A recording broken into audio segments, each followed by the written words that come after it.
Olá, sejam todos bem-vindos. Estamos hoje com mais um IoncoCast. Hoje, dentro do Júlio Verde, vamos falar sobre os cânceres de cabeça e pescoço. E se você gosta de conteúdo de qualidade, conteúdo sobre oncologia, já curte aqui o nosso vídeo, segue a nossa página e encaminha para quem precisa ouvir mais sobre isso. Hoje nós estamos com a doutora Aline, cirurgia de cabeça e pescoço, a doutora Gabriela, dentista, a doutora Mariana, oncologista clínica, e eu, que também sou cirurgia de cabeça e pescoço. Queria que cada um se apresentasse um pouquinho. Sou doutora Aline Miyazaki, também sou cirurgia de cabeça e pescoço. Formação médica, eu me formei na Faculdade de Medicina de Jundiaí, e cirurgia geral também pela Faculdade de Medicina de Jundiaí, e sou cirurgia de cabeça e pescoço formada pela USP São Paulo. Meu nome é Mariana, eu sou oncologista clínica, me formei pela Unicamp.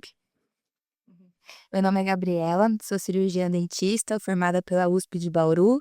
Fiz a especialidade em odontologia hospitalar também na USP. Nós estamos aqui hoje para falar sobre os cânceres de cabeça e pescoço. Eu queria primeiro que a gente falasse sobre a importância de falar sobre isso. Por que é tão importante a gente conversar sobre o câncer de cabeça e pescoço? E quais são os tipos que são mais agressivos e que a gente precisa ter mais atenção?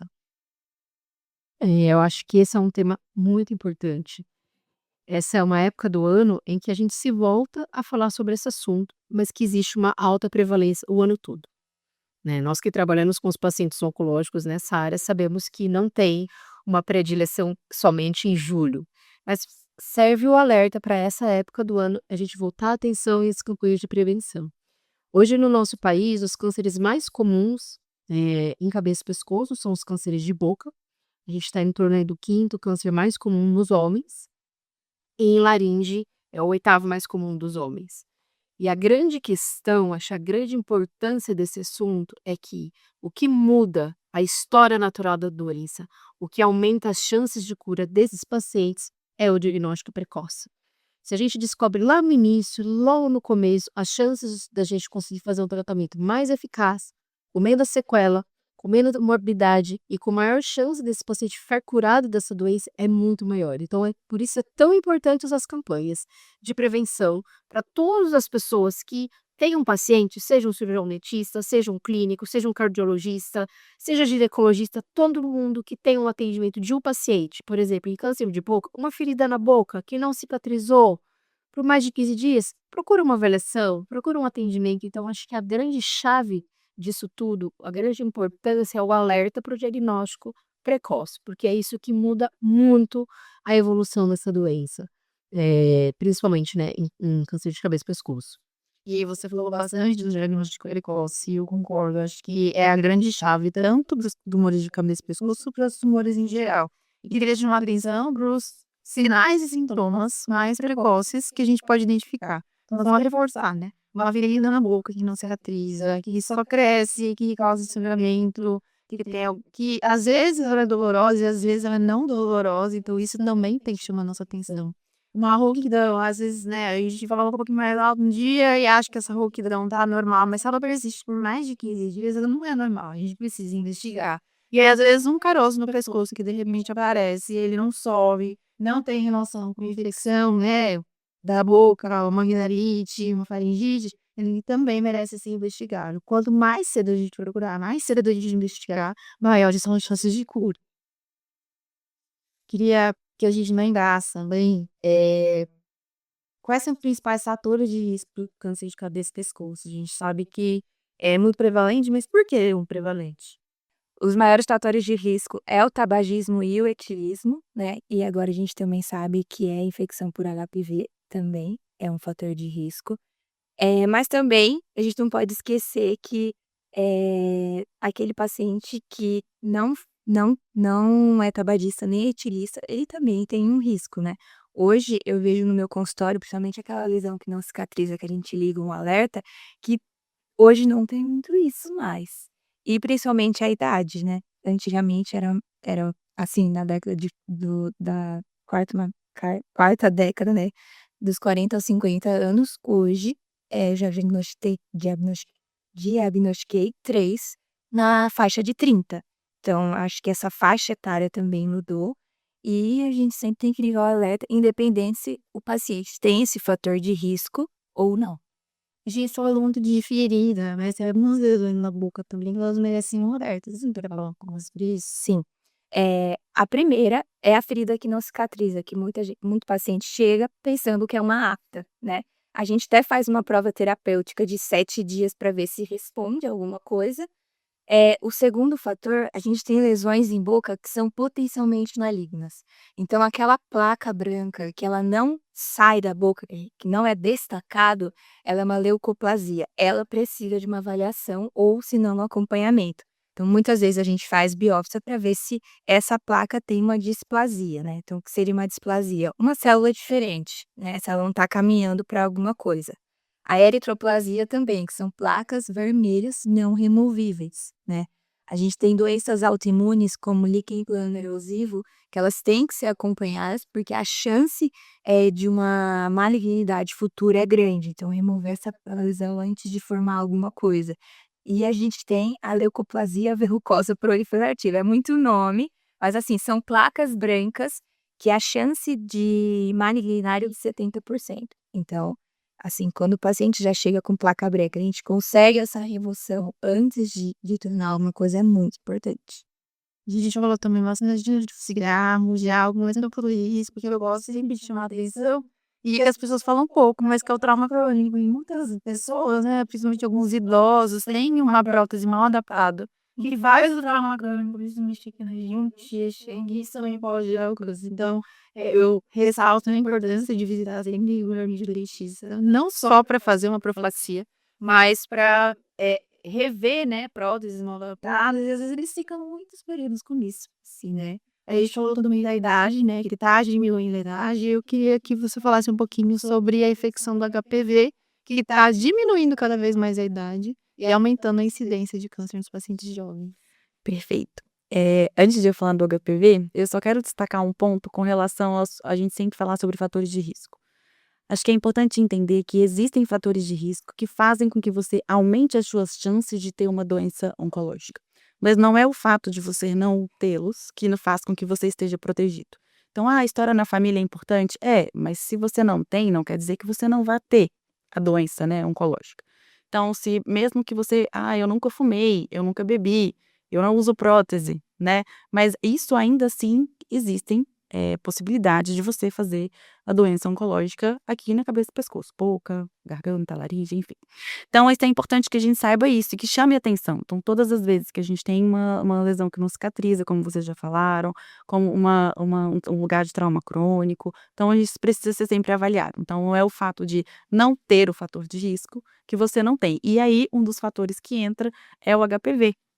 E o HPV a gente não vê esse fator de risco, né, você não fica sabendo que tem esse fator de risco. E ele o HPV é um vírus, né, é um vírus que a gente entra em contato com ele normalmente muito jovem, por isso que dentro dessa, contato, a gente sempre tenta fazer a profilaxia do cuidado dele com a vacinação, que eu vou falar já já, mas acho que a gente tem que pensar que é o seguinte, quando você tem contato com esse vírus, que ele pode acontecer a qualquer momento, mas acontece normalmente na fase mais jovem, ele entra no nosso epitélio da boca, principalmente ali da orofaringe, né, e ele vai fazer uma lesão crônica daquele nosso epitélio, daquele epitélio de revestimento ali da nossa boca, e essa lesão crônica faz com que a sua célula fica repetidamente sendo agredida e na hora que ela se replica, que ela se, multiplica, porque é um lugar que a gente tem sempre, machucados, né, agressões. Nesse momento a célula erra e o vírus que está ali dentro não deixa a célula se autoconsertar. Então nessa autorregulação ela não acontece. Então na hora que você tem que fazer essa célula se multiplicar, ela acaba se multiplicando errado e ela não consegue corrigir esse erro dela. Então o vírus impede essa correção. Então essa infecção pelo vírus acaba propiciando, né, aumentando a chance de fazer um câncer por causa disso. Então o erro ele é perpetuado, e aí um erro que no início é pequenininho, acaba se multiplicando e acaba virando uma lesão invasiva, e aí propriamente a doença oncológica surge. Certo? Certo. A gente sabe, né, que o HPV hoje ele é o carro-chefe no colo de útero, e a gente tem mais evidência em relação a isso no colo de útero. Mas para a orofaringite também sabe que isso pode ajudar na profilaxia, né, na prevenção. E na vacinação, né? E é a vacinação que eu queria chegar. Perfeito, a vacinação é a menina dos olhos dentro da oncologia. E é aquela questão que a gente sempre desejou. Todo mundo, se você perguntar hoje para qualquer pessoa na rua, perguntar se tivesse alguma coisa que você pudesse fazer para não ter câncer, você faria? As pessoas normalmente vão te responder: sim, eu faria. Me dá alguma coisa para fazer? Não tem um remédio para tomar? Não tem uma coisa para fazer? E existe. E isso chama-se vacinação contra o HPV. E isso está de modo muito robusto comprovado para a gente, em várias instâncias, digamos assim. Então, assim, a vacina contra o HPV, ela hoje é responsável por reduzir e, num futuro muito próximo, erradicar alguns tipos de cânceres se a gente se vacinar, né? Então, eu preciso que seja vacinado, a vacina tem que ser executada, né? Então, assim, o que a gente tem? Do mesmo jeito parecido que é o epitélio, né, que é essa cobertura, esse revestimento do nosso corpo que a gente tem na orofaringe, é muito parecido com o colo do útero, muito parecido com o canal anal e a região peniana. E é onde exatamente a gente acaba tendo contato com o HPV, ele se torna uma infecção crônica. De modo temporal mais longínquo, né, que a gente consegue fazer essa observação, a gente já tem sido visto a vacinação contra do HPV e aí tem visto uma redução drástica, importante, e falando-se já de se cura em países desenvolvidos contra o câncer do colo de útero. Então, hoje ele não entra nem entre os 10, 15 principais tipos de câncer, e aqui no Brasil ele, na mortalidade, é na casa do segundo ou terceiro. Então, assim, a vacinação hoje ela é indispensável e para nossa possibilidade de cura, de evitar de ter a doença e de erradicação da doença. Então, em breve a gente já vai poder falar sobre isso, né? E a vacinação ela é obtida hoje de modo gratuito, inclusive pelo SUS, para os jovens de 9 a 14 anos. Hoje, se não me engano, ela tem uma campanha até estendendo isso até os 19, por causa da má adesão. Tem vacina, então eles querem resgatar esses jovens que não foram vacinados anteriormente. Então, é uma vacina nesses jovens de dose única, então é uma vacina única. E depois, quando mais velho, a dose são 3 doses. Isso na vacina principal, que é mais comum, que é a que cobre 4 tipos de subvírus. Eu queria pedir para a doutora Aline falar pra gente todo nódulo no pescoço, né? Porque não é só na boca, não é só na orofaringe que a gente vai ter uma lesão, mas às vezes a primeira manifestação de uma doença ela é no pescoço. E todo nódulo ele merece ser investigado. Quando que a gente se preocupa com o nódulo no pescoço e quando que a gente pode ficar mais tranquilo e acompanhar? Essa é uma pergunta muito importante, né? Muitas vezes a gente recebe um paciente que vem um nódulo no pescoço, né? Um caroço no pescoço, né? Então, eu acho que a gente fica mais fácil para a gente explicar dividindo basicamente os nódulos na tireoide e os nódulos não tiroidianos. A tireoide é uma glândula que está na frente do pescoço, que geralmente quando a gente engole, ela se movimenta e ele é um nódulo. Fala, quando eu engulo, sobe e desce uma bola no meu pescoço, né? Uma coisa que geralmente a população observa e aí vai e procura uma avaliação médica. Então, pensando em tireoide, não é porque tem um nódulo que necessariamente isso é um câncer. Na verdade, é o contrário. A maior parte dos nódulos tireoidianos são benignos. Mas ele precisa de uma avaliação de um especialista. Quem é o profissional que eu procuro quando eu vejo um nódulo que eu acho que está aqui na tireoide? Ou um endocrinologista, ou um cirurgião de cabeça e pescoço.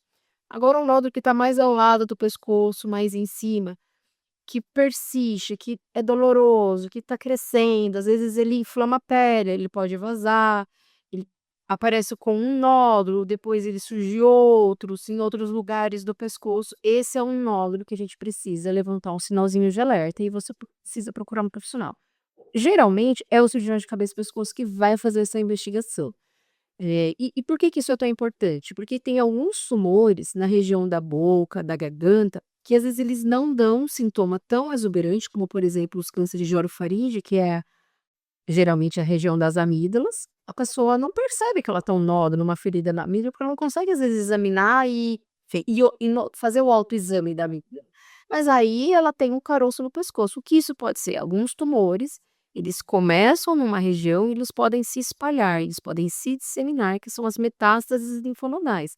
E às vezes a gente pode fazer o diagnóstico dessas metástases e a hora que você identificou o câncer no pescoço, você vai procurar e você encontra que, na verdade, ele é uma consequência de algo. Pode estar na boca, na língua, na laringe, na hipofaringe. Porque tem algumas regiões, como, por exemplo, a hipofaringe, que é um lugarzinho ali do ladinho da laringe, na parte mais baixa da garganta, que é muito difícil ela dar um sintoma precoce. Às vezes a pessoa tem uma sensação de um espinho de peixe na garganta, uma sensação de corpo estranho, mas não leva isso tão a sério. Porque dá um sintoma mais exuberante no sentido, não tô conseguindo mais comer, tô engasgando, às vezes tá faltando ar, ele já está num momento mais avançado. Então, às vezes, ele dá um linfonodo, né? O corpo é muito sábio, né? De uma forma, às vezes, até num momento mais precoce da lesão primária, e aí a gente investiga. E muitas vezes a gente faz o diagnóstico de um câncer de cabeça e pescoço pelas consequências desse tumor, pelo linfonodo, que é uma coisa já secundária. Então, se você tem um linfonodo, nódulo no pescoço, principalmente na região lateral, que persiste, que não sobe mais de um mês, ele merece uma avaliação e uma investigação com um profissional especializado. É muito comum, né, a gente escutar o paciente: "Ah, eu tratei infecção de garganta várias vezes. Ah, eu vi que tinha um nódulo no meu pescoço, eu palpava e eu fui e tratei infecção várias vezes". Então isso também é um sinal de alerta, porque é isso que a doutora Aline estava contando. Então você, às vezes, quase não tem um sintoma tão exuberante, às vezes está palpando que tem alguma coisa lateral no pescoço, aí você está associado à dificuldade de engolir, dificuldade de comer, às vezes uma sensação de falta de ar, perda de peso, que isso é muito importante. É uma das doenças que mais causam caquexia e desnutrição, então por causa do deglutir. Então isso fica também um sinal de alerta pra gente como, alerta para poder pesquisar isso, pensar. Com certeza. E às vezes o paciente, né, já passou por tantos médicos, tantas avaliações, e a gente não conseguiu fazer um diagnóstico. Então, é importante a gente lembrar também a população, olha, persistiu, procura um especialista, né? Tentar agendar o quanto antes, né, para conseguir fazer diagnóstico precoce. Uma coisa que é importante nesse assunto também, isso serve para os pacientes e até para alguns profissionais. Às vezes a pessoa veio um linfonodo no pescoço, um caroço no pescoço, eu vou tirar para saber o que que é. Não, você não vai tirar para saber o que é. Por favor, não faça isso. Não é assim, meu Porque isso senhor. pode mudar totalmente a história natural da doença, né? Isso fica como um sinal de alerta, porque a gente que trabalha na área não é infrequente a gente se deparar às vezes com circunstâncias como essa. Às vezes é a última opção, mas antes de você ir lá e tirar o caroço do pescoço, tem uma série de exames que a gente faz para tentar achar a causa desse exame. Então, às vezes a gente faz um exame com uma câmerazinha na garganta, no nariz, para ver se tem alguma feridinha internamente que está causando esse linfonodo, que é o exame de nasofibularingoscopia, é um nome comprido, né? Mas é justamente uma câmerazinha para ver se tem uma feridinha. Porque se tiver uma ferida lá na laringe, é melhor a gente biopsiar a laringe do que tirar esse linfonodo, porque às vezes o tratamento não é tirar o linfonodo, às vezes é uma cirurgia, às vezes é uma quimioterapia, às vezes é uma radioterapia. Então, tirar só esse linfonodo não necessariamente vai ser o tratamento, talvez ele esteja em um sinal de alerta para iniciar uma investigação diagnóstica e a gente conduzir da melhor maneira. Por isso que é tão importante ele ser avaliado de uma pessoa que tem experiência no assunto, né? É a mesma coisa na boca, né. Então, assim, às vezes muitos dentistas veem aquela lesão: "Ah, vou biopsiar". Não pode biopsiar a lesão inteira, senão se vier que é maligno, a gente encaminha para o cabeça e pescoço, vocês perdem total a referência. Então, tem que ter assim, um conhecimento do que você está fazendo, como que você também vai encaminhar esse paciente. Exato. Fugindo um pouco agora da boca, da orofaringe, a gente tem um tumor que é um pouco mais frequente, a gente está tendo mais diagnóstico, mas ao mesmo tempo, tanto com o momento da incidência, a gente está tendo uma mortalidade igual. E esse é o valdo das de hoje contra a gente. Como é que a gente faz análise de um nódulo de tireoide e potencialmente tratamento de um câncer de tireoide? Então, assim, uma coisa que eu sempre falo, né? Primeiro, quem geralmente faz o diagnóstico dos nódulos de tireoide, na maioria das vezes, é a ginecologista ou o ginecologista, porque ele muitas vezes vai fazer os exames de rotina, solicita um exame e acha um nódulo de tireoide. A maior parte dos nódulos tireoidianos são diagnosticados em rastreamento. É muito difícil o paciente ver o nódulo ao ponto que está num tamanho perceptível ou trazendo um desconforto atualmente e procurar um profissional. Geralmente é um achado de exame, na maioria das vezes, que é o que a gente chama de incidentaloma, sabe aquela história? Quem procura acha, foi lá, procurou, achou um nódulo de tireoide. Aí os pacientes falam, então não devia nem ter procurado. Tem alguns trabalhos que até dão embasamento para isso, mas assim, uma vez que você tem esse diagnóstico, você não vai fechar os olhos para isso, né? E uma vez que vocês têm um diagnóstico, a gente tem algumas características que a gente analisa nesse nódulo tireoidiano para ele ter uma característica mais favorável, benigna, que a maioria das vezes é um nódulo benigno, ou se ele tem alguns aspectos, principalmente no ultrassom, que façam a gente ligar o sinal de alerta e falar, olha, esse é um nódulo que merece uma investigação adicional, que a gente precisa saber o que tem ali dentro.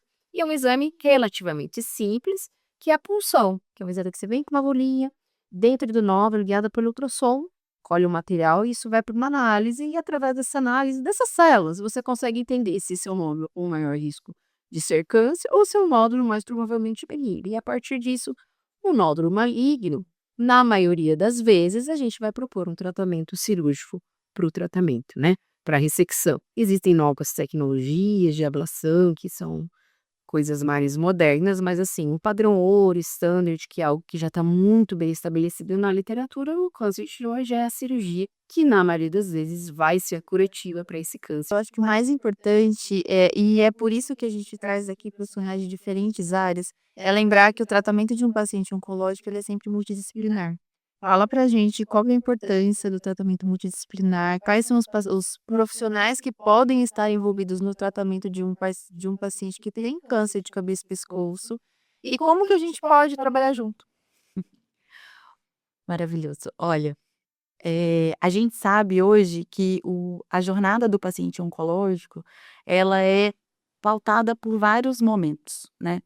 E dentro dessa jornada, o paciente passa por diversos profissionais que são responsáveis por ele. Quando você tem o mesmo paciente sendo visto de vários ângulos diferentes, a chance de você acertar e de você tomar as decisões da melhor maneira possível é muito maior. E quem diz isso é a literatura médica, que mostra pra gente ganho de sobrevida global, então é ganho de vida, ganho de qualidade de vida, quando o plano terapêutico é definido por uma equipe multidisciplinar. E em contexto de cabeça e pescoço, isso é ainda mais importante, porque o paciente cabeça e pescoço é um paciente altamente complexo do ponto de vista de estrutura cirúrgica, de procedimentos cirúrgicos, de condição nutricional, que é o que deixa a estrutura e a capacidade de performance status daquele paciente receber tratamento, seja ele cirúrgico, seja ele quimio e rádio, imunoterapia, enfim, que tiver indicado. Então, toda vez que a gente tem uma doença em cabeça e pescoço, o ideal é que a gente tenha naquela equipe, como a gente tem no nosso serviço, o cirurgião de cabeça e pescoço, o oncologista clínico, a odonto cuidando do cuidado da boca durante o tratamento, a equipe da nutrição oncológica, porque a nutrição é extremamente importante e é a nossa via alimentar, né, então o paciente fica com isso comprometido. Eh, e o profissional da radioterapia, que a gente não pode esquecer que normalmente a gente acaba precisando complementar o tratamento, às vezes tem necessidade de complementar o tratamento cirúrgico e quimioterápico junto com a radioterapia. Então, todas as vezes que a gente tem um paciente complexo, a gente quer agregar na jornada dele profissionais que estejam habilitados em decidir em conjunto o melhor caminho para ele. Por quê? O melhor tratamento é aquele que é melhor que cabe naquele paciente. Então, a gente tem que sempre buscar ajustar o tratamento ideal naquele paciente individual, que aí a gente vai ter o melhor resultado possível. A gente falou bastante aqui sobre câncer de boca, a gente falou bastante sobre os tratamentos cirúrgicos, biópsias, mas eu queria que você falasse, porque muitos dos nossos tratamentos não podem não ser cirúrgicos ou podem precisar de uma complementação com quimio ou radioterapia. Eu queria que você falasse um pouquinho sobre a consequência da radioterapia na boca, da quimioterapia na boca, e como que você consegue ajudar o paciente a passar por esse momento difícil. Eu falo que hoje os nossos cuidados evoluíram muito, assim, tanto de produtos que a gente pode usar. Então vamos lá. Durante o tratamento, tanto da radioterapia quanto a químio, mais a rádio de cabeça e pescoço, a gente sabe que atinge muito a cavidade oral, né? Então, o maior efeito colateral são as mucosites. O que são? São lesões na boca decorrente do tratamento da rádio ou da toxicidade da químio, né? São lesões, assim, cada paciente tem um grau, evolui de uma maneira. Hoje a gente tem o laser para fazer o acompanhamento. O laser não deixa ter a mucosite? Não. Ele acelera a cicatrização dessa mucosite e muitas vezes a gente consegue segurar o paciente numa mucosite mais leve, né? Não uma mucosite muito grave com muita dor. Outro efeito colateral é a boca seca, né? Então, assim, a salivação do paciente é por causa principalmente da rádio, mas da rádio, essa boca fica extremamente seca. Então, assim, imagina você se alimentar sem uma saliva, que ela vira realmente um bolo naquela boca, né? Então, hoje a gente também tem produtos que ajudam muito na estimulação da saliva, né? Infecções oportunistas. Então, assim, todo mundo tem bactéria, fungo e vírus na boca, vive em equilíbrio. Quando você começa a fazer algum tratamento que cai essa sua imunidade, elas aparecem. Então, candidíase oral é muito frequente em boca durante esse tratamento. Reativação viral também, tudo que a gente tem que acompanhar. E as infecções. Então, assim, um paciente que já tem uma cárie, ou tem aquela raiz ficular, aquele dente quebrado, ou uma prótese não adaptada, principalmente esse paciente que vai emagrecer, então essa prótese vai começar a sambar, eles precisam passar por uma avaliação antes com o dentista para tirar todos esses fatores de risco. Então, assim, se tem uma cárie, se tem um dente para tirar, se tem uma prótese que vai começar a sambar, ele precisa saber o que fazer, quando fazer e a melhor janela para isso, né. Eu acho que é isso. Bom, posso fazer uma miss? Claro. Falando nisso, assim, dentro dos cânceres de cabeça e pescoço, assim, os mais comuns, a gente tem tireoide, boca, laringe e hipofaringe, né? Esse é o principal que nós observamos. Uma coisa que eu falo, o câncer de boca é muito fácil de se fazer um diagnóstico, tanto pelo autoexame quanto por um profissional. Diferente com algumas situações, por exemplo, câncer de colo de útero, a logística para você fazer um diagnóstico, você precisa que a paciente vá numa posição ginecológica, fora do período menstrual, seja submetida a exame especular, colha-se o Papa Nicolau, ela volte para pegar esse resultado. Então, existe do ponto de vista operacional um sistema de saúde que requer uma estrutura. Já o câncer de boca, você precisa de muito pouco. É abrir a boca com o mínimo de uma fonte de luz e perceber que tem algo fora do habitual, uma lesão que não deveria estar ali. Isso quem pode fazer? Qualquer pessoa. O próprio paciente pode olhar no espelho enquanto escova os dentes e perceber que tem uma lesão que não cicatriza. Então, é o que eu falo. A gente ter no nosso país o câncer de boca ser um dos cânceres mais comuns nos homens, principalmente, a gente vem observando uma faixa etária mais jovem e até mulheres não expostas ao tabagismo e etismo, mas ele ainda é um câncer muito comum e, infelizmente, a maior parte dos pacientes são diagnosticados em estadio muito avançado, sabe? E do ponto de vista de saúde pública, é muito triste a gente ter essa realidade de um câncer que é muito fácil de se fazer um diagnóstico, basta abrir a boca e olhar. Então, por isso que eu falo, né, quando a gente está com os alunos, com os residentes, com os colegas, gente, eu só te peço uma coisa, examine a boca dos seus pacientes, porque é muito simples e a gente precisa de muito pouco para se fazer esse diagnóstico, né? Mulher câncer de mama tem que fazer mamografia, você precisa de um aparelho, às vezes tem uma fila para genético. E o câncer de boca não, é muito fácil, só examinar a boca. Então, acho que o principal ponto que tem que ficar é isso, né? O dentista, geralmente eu falo que ele salva a vida dos pacientes com câncer de boca é o dentista, porque ele vê a lesão precoce, ou olha a biopsia, ou ele encaminha logo no início, e a sobrevida, ou seja, a chance da pessoa ficar curada numa doença precoce é 90%. Ou seja, de 100 pessoas diagnosticadas ali no comecinho, 90 vai viver e com o mínimo de sequela. Agora, no nosso país, a maior parte está sendo diagnosticada em sede 3, 4, a sobrevida está ali para 50%, ou seja, é um tratamento muito duro, porque ele tem que fazer radioterapia, quimioterapia, Judia bastante. alteração auditiva, às vezes afeta a questão É renal. um dos remédios que mais causa alteração de rim, de náusea, vômito, Tem mucosite. esse tratamento muito complexo do ponto de vista multidisciplinar mesmo, e com uma chance de sobrevida Ainda assim ruim. ainda ruim. Então, assim, quem cura o doente não é a gente fazer glossário, esvaziamento, mas a gente cura numa taxa muito limitada. É quem diagnostica ali no começo, é o dentista que diagnosticou no início. É um clichê, né, mas é uma doença que tá na cara e a gente precisa ver. É isso. Isso é muito fácil de se fazer diagnóstico. Mas ainda é muito como você mesmo disse, é muito subdiagnosticado e assim, hoje a gente está mudando um pouco do padrão do dentista. Eu acho que o dentista está olhando mais além do dente, né?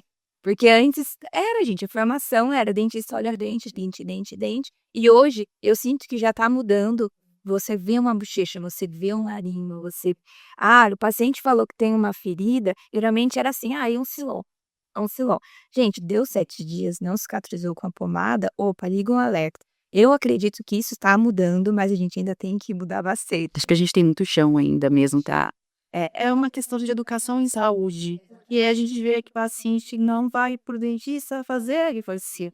Então, muitos dos pacientes, às vezes a gente percebe que isso ou ligeiramente fazem. Então, é uma questão do básico chegar até ele. Como, poxa, essa ferida tá aí, mas eu já tenho tanta gengivite, tem tanta coisa, deixa eu passar.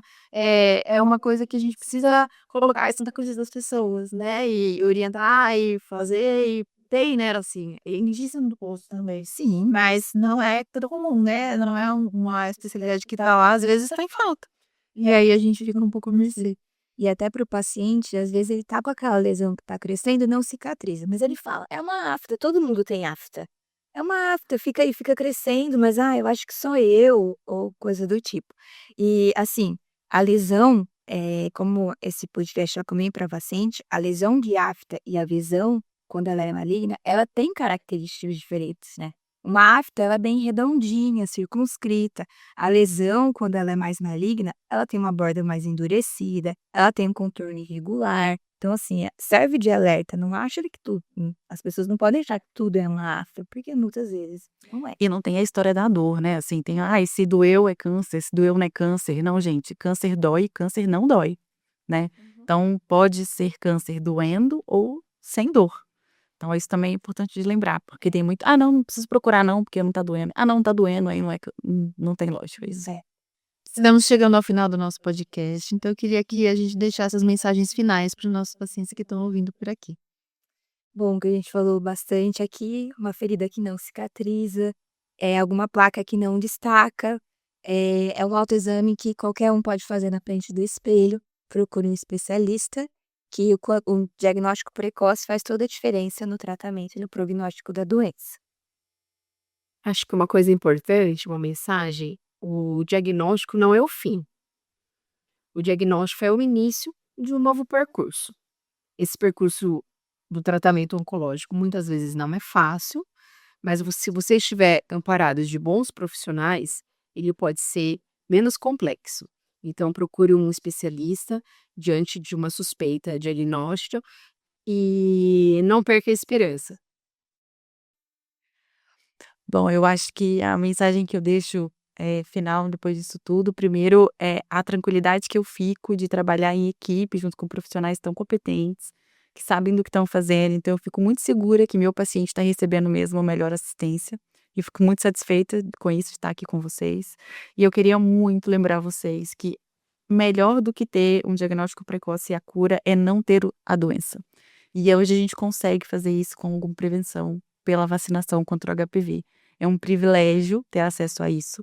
É um avanço da ciência em prol da nossa saúde, de evitar de ter doenças tão mórbidas e mortais, né. Então acho que a gente precisa fazer uso disso. E vacinem-se contra o HPV e contra todos os outros que ajudam também. E depois de tanta informação de qualidade, nós encerramos o nosso podcast por aqui. Fiquem para os próximos.